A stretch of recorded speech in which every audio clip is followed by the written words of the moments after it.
Bonjour, je m'appelle Stéphanie Roels. Je suis coach personnel et professionnel et je vais vous présenter comment développer votre qualité d'écoute. Au cours d'un échange, habituellement, les personnes s'interrompent, portent des jugements, réalisent des interprétations par rapport à leur propre vécu et puis donnent beaucoup leur point de vue sans s'écouter réellement. Je vais vous proposer plusieurs techniques qui vous permettront d'améliorer véritablement la qualité de l'écoute que vous pourrez offrir à l'autre. La première chose, c'est d'être dans une disposition intérieure d'ouverture. Cela signifie être totalement dans l'acceptation que l'autre est différent de vous, qu'il n'a pas les mêmes fragilités, qu'il ne vit pas les choses de la même façon que vous. Pour cela, essayez d'éviter tout jugement de valeur et toute interprétation par rapport à votre propre vécu. Le vécu de la personne est unique.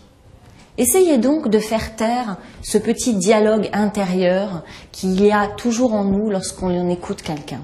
Le deuxième point, c'est le silence.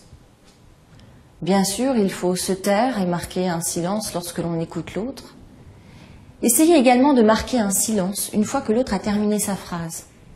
Et vous serez très souvent surpris de voir comment la personne va pouvoir amener et argumenter plus encore son point de vue. Le troisième point sera les reformulations. Il y a plusieurs façons de reformuler le discours de l'autre. Je vous en propose deux.